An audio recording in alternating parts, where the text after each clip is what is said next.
$8.09 إذا كتبت 150 كلمة بالموقع. اربح $16.18 إذا كتبت 300 كلمة بالموقع، واربح $32.37 إذا كتبت 600 كلمة بالموقع. موقع اليوم بقدر أحكي لكم إنه واحد من أسهل طرق الربح من الإنترنت في الوقت الحالي، لأنه حرفيا حتى الكلمات راح نجيبها من الذكاء الاصطناعي ChatGPT ونلصقها بالموقع. بشرح لكم اليوم موقع متخصص بكتابة المقالات، وفي معلومة لسه ما تأكدت منها لكني أتوقع إنه الموقع اللي راح نشرحه اليوم عربي. على كل حال اللي بهمنا اليوم كيف نشتغل عليه ونربح من الكتابة فقط. وفي نهاية الفيديو راح أحكي معلومات مهمة كثير عن موقع شرحته بفيديو سابق، اللي بقدر أحكي إنه واحد من أفضل طرق الربح من الإنترنت 2023 اللي جربته شخصيا، إذا ما كان الأفضل. المعلومات اللي راح أذكرها مهمة كثير، لازم أي واحد حابب يشتغل على الموقع يكون عارفها. الموقع هو كليك ووركر، الداعم الأول لمنصة UHRS. واللي ما بيعرف عن الموقع أو المنصة راح أترك لكم رابط فيديو الشرح بالوصف، احضروه لأنه حرفيا ما بتفوت. بس بعد ما تحضروا هذا الفيديو وتعرفوا المعلومات المهمة كلها. يوفر موقع اليوم طرق سحب كثيرة،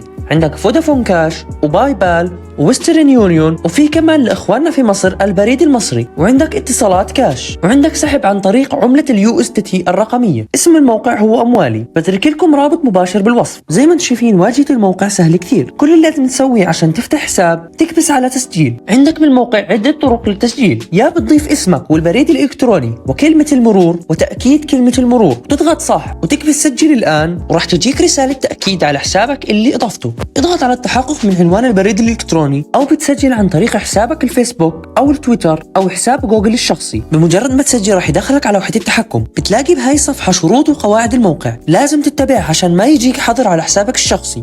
وأهم شرط لازم تتبعه هي مواقع الإحالات المزيفة، يعني من الآخر ممنوع منعا باتا تجيب زيارات غير مشروعة، راح يجيك بان على طول، وراح يروح شغلك كله على الفاضي، لأن كل شغل الموقع بيعتمد على إعلانات جوجل أدسنس. أفضل طريقة ناجحة عشان تجيب زيارات كثيرة للمدونة أو المقالة الخاصة فيك هي استخدام الكلمات المفتاحية أو التاج، يعني زي وسائل التواصل الاجتماعي، عشان تسمح للمقال الخاص فيك يظهر في نتائج بحث جوجل. وراح أقول لك على أفضل الأدوات والطرق عشان تنشر كتاباتك بالموقع ويظهر المقال الخاص فيك في نتائج بحث جوجل. عشان تضيفوا وسيلة السحب للحساب الخاص فيكم، بدي إياكم تضغطوا على الثلاث شحطات اللي على الجنب، اضغطوا على المدفوعات وفوتوا على إعدادات الحساب. راح يطلب منكم كلمة المرور، بعد ما تضيفوها اكبسوا على تأكيد، راح يدخلك على إعدادات الحساب، اضغط على أضف طريقة دفع، تطلع لكم طرق السحب اللي ذكرتها في بداية الفيديو. إذا حابب تضيف حساب باي بال راح يطلب منك اسمك والبريد الإلكتروني اللي ضايفهم في حسابك باي بال. بعد ما تعبي البيانات اكبس أضف. وعندك مثلا حساب فودافون كاش، كل لازم تسوي تضغط عليه، راح يطلب منك اسمك ورقم التلفون الخاص فيك اللي مسجل في فودافون كاش، وبعدها بتكبس أضف. هسه بدنا نبلش بالشغل الأساسي الموقع.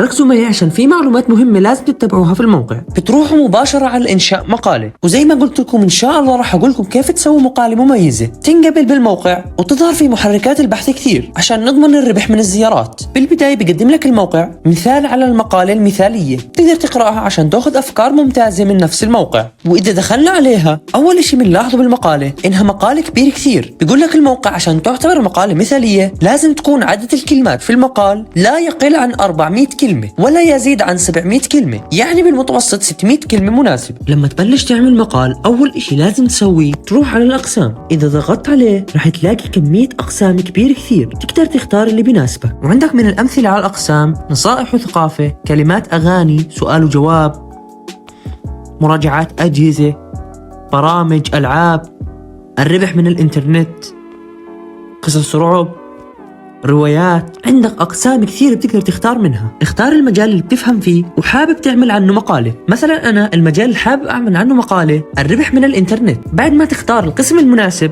بتروح مباشرة على محتوى المقالة، وعشان تكتب مقال محترم يجيب لك زيارات محترمة في شرطين لازم يكونوا موجودين بكل مقالة. الشرط الأول لازم يكون عدد كلمات المقالة 600 كلمة فأكثر، والشرط الثاني وأهم شرط لازم يكون في المقالة كلمات مفتاحية محترمة، ومش أي كلمات. لازم تكون الكلمات مناسبة مع المحتوى وتكون كلمات قوية عليها البحث عالي. طيب راح تحكي لي أكتب 600 كلمة وكلمات مفتاحية وتعب وأبصر إيش؟ بحكي لك كمل معي الفيديو. أنت بعد ما تعرف عن إيش بدك تكتب من الأقسام اللي شفناها بتروح على ChatGPT أو الذكاء الاصطناعي اللي ما أتوقع في حدا لسه ما بيعرفه. راح أضيف لكم رابط الموقع بالوصف. مجرد ما تدخل عليه راح تظهر لك هاي الواجهة. إذا عندك حساب بتدخل على لوجين، وإذا ما عندك حساب فوت على ساين أب. بعد ما تدخل على ساين أب يفضل إذا عندك حساب جوجل أو آيفون موجود على تليفونك تسجل مباشرة اختصارا للوقت. بس إذا حابب تكتب كتابة فسجل إيميلك الشخصي في إيميل أدرس واضغط كونتينيو. بعد ما تضغط كونتينيو الأولى بطلب منك تكتب باسورد شخصي. بعد ما تكتبه اضغط كونتينيو، راح يبعثوا لك على إيميلك الخاص رابط تفعيل،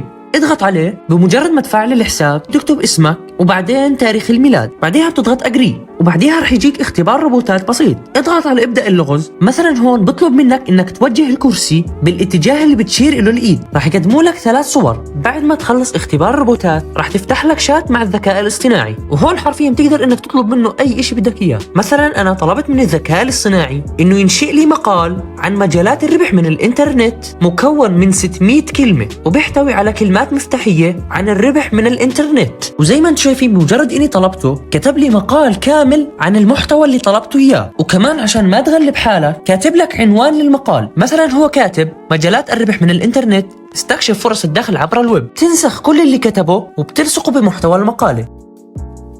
زي ما انتم شايفين كتب لي المقالة كاملة. بس إذا حسيتوا إنه عدد الكلمات قليل تقدروا بكل بساطة إنكم تتعمقوا بالموضوع وتكتبوا كل موضوع بالتفصيل. مثلا هو هون معطيني 5 مجالات تقدر إنك تأخذ واحدة وتكتب عنها بالتفصيل. مثلا الأولى التسويق بالعمولة، تقدر تاخذوها نسخ وترجعوا على شات جي بي تي تطلبوه إنه يكتب لكم واحد من خيارات المقالة اللي اخترتوها بالتفصيل عشان يزيد عدد كلمات المقالة. مثلا هون كتب لي مقالة قصيرة عن التسويق بالعمولة، تاخذوا كل إشي نسخ وبترجعوا على المقالة الخاصة فيكم وبتلصقوا كل الكلام اللي جبتوه. بعدها سووا نفس الاشي مع الباقي. وعشان تعرف عدد الكلمات اللي كتبتهم انزل تحت اخر اشي بتلاقي عدد الكلمات وعدد الحروف. حاليا انا كاتب 334 كلمة، يعني لو سويتوا اللي حكيت لكم عنه وكتبتوا الخيارات بالتفصيل من شات جي بي تي رح توصلوا حوالي 650 كلمة. وهسا عشان نضمن انه المقال تبعنا ما يكون منقول ويكون مميز بدنا نغير فيه بعض الجمل ونبدلها بكلمات مفتاحية ضمن السياق. عندك طرق كثيرة على الانترنت تقدر من خلالها تجيب كلمات مفتاحية. يا بتروح على شات جي بي تي وبتكتب له اعطيني كلمات مفتاحية عن الموضوع اللي بدك اياه، او تستخدم الادوات المتوفرة على الانترنت. وهذا احد المواقع المتخصص في الكلمات المفتاحية، راح اترك لكم رابطه بالوصف. ابحثوا عن كلمات مفتاحية بالمجال اللي انتم اخترتوه، راح يعطيك كمية ممتازة من الكلمات. خذها واحدة وحطها بالمقال تبعتك.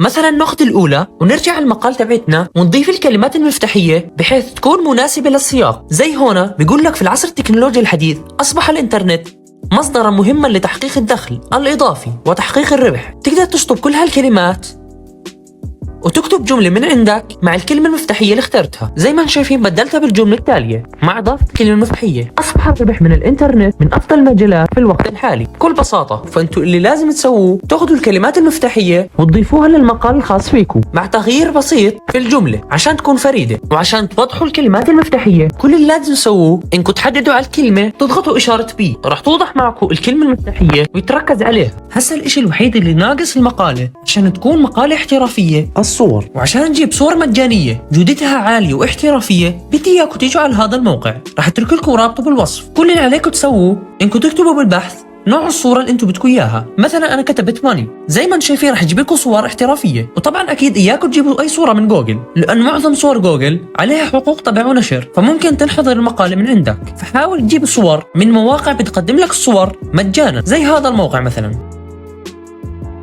أنا اخترت هاي الصورة مثلا. كل اللي لازم تسويه تكبس داونلود وتختار دقة الصورة وتكبس داونلود، اضغط تنزيل وثبت الصورة عندك. بمجرد ما تنزل الصورة ترجع على المقال الخاصة فيك، تضغط على إشارة الصور من قائمة الأدوات وبتجيب الصورة من المكان اللي ثبته فيه. زي ما انتم شايفين انضافت الصورة. اتبع الخطوات اللي ذكرت لك إياها ورح تسوي مقال احترافي. هسه خلصنا من محتوى المقال.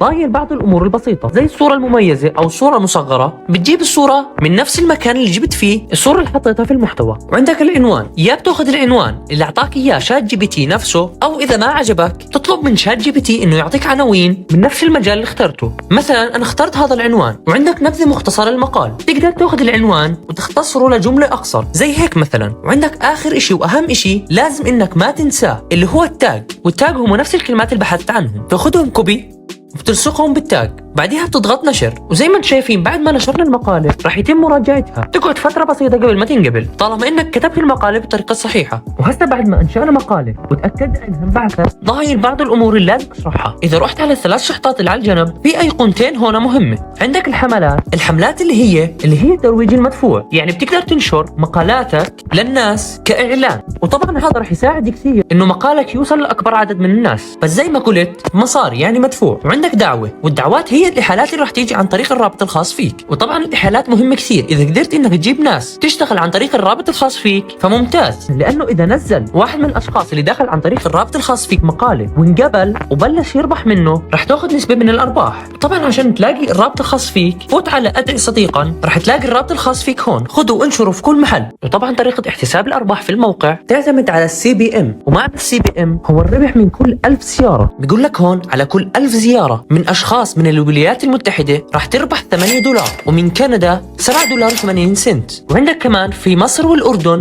تربح على كل 1000 زيارة $2.10. فأنت دور في CPM الموقع عن الأرباح اللي راح تحصل عليها من دولتك. بخصوص منصة UHRS في بعض المعلومات المهمة اللي انسألت عنها وما ذكرتها بالفيديو. وأول معلومة بدي أحكي لكم عنها إنه بعد ما تسجلوا بمنصة UHRS وتبلشوا مهام، ما راح تنضاف الأرباح مباشرة على موقع كليك وولكر. نظام كليك وولكر ماشي على مبدأ الدفع الشهري، يعني كل 39 يوم ارجع على موقع كليك وولكر بتلاقي الأرباح اللي حصلتها في الشهر الماضي. فأنت اللي لازم تسويه إنك تحاول تشتغل يوميا على الأقل ساعة تجمع لك راس مال منيح. رح يضل بمنصة UHRS، ما رح تظهر لك في موقع كليك وولكر. ضلك اشتغل خلال الشهر، وبعد 39 يوم كل الرصيد رح ينضاف لك على موقع كليك وولكر، وبعديها رح تسحب عن طريق الباي بال أو البايونير. المعلومة الثانية، لازم تجمع على الأقل $10 عشان تقدر تسحب من باي بال، و$20 عشان تقدر تسحب من بايونير. طبعا $10 تقدر تطلعها كم يوم، يعني باليوم إذا دخلت تتسلى وما كنت تشتغل راح تطلع لك $1.50 بالقليل. المعلومة الثالثة، لازم تركز بهاي المعلومة. بمجرد ما تشتغل على المهام لازم تحط ببالك أمر مهم كثير، في إشي اسمه سبام أكيوريسي لكل مهمة.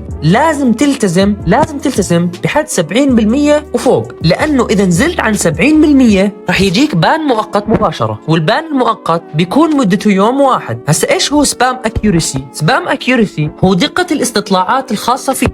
يعني من الاخر ما بينفع انك تدخل على المهمة وانت مش فاهم فيها اشي، لازم تدور تتدرب على المهمة قبل ما تباشر بالربح منها، لانك قاعد تحكي عن UHRS، هي منصة بتدعمها مايكروسوفت وشركات كبيرة، فاكيد فيها بان. فانت حاول تكون دقيق باستطلاعاتك قدر الامكان. المعلومة الرابعة، في بعض المهام للاسف ما بتقدر تشتغل عليها من الهاتف، لازم تشتغل عليها من اللابتوب. والمهام اللي ما بتقدر تشتغل عليها من الهاتف بيكون مكتوب عليها ديسكتوب اونلي. المعلومة الخامسة، لازم تفرق بين التدريب والتأهيل. التدريب تقدر انك تجرب المهمة قد ما بدك حتى تتعلم عن المهمة، بس التأهيل لك عدد معين من المرات ما بتقدر تتجاوزه. إذا خلصت المرات المسموح لك فيها بالتأهل ما راح تقدر تشتغل على هاي المهمة، فحاول تتدرب على المهمة قبل ما تبلش بالتأهيل. وإذا إجاك بان بسبب التأهيل راح تطلع لك بقائمة بلوك. المعلومة السادسة، هاي المعلومة مهمة كثير لازم تركزوا فيها. في حال إنه إجاك بان بسبب سبام أكيوريسي راح يكون مدته يوم واحد وراح ينضاف في قائمة بلوك، بس في حال إجاك بان اترك المهمة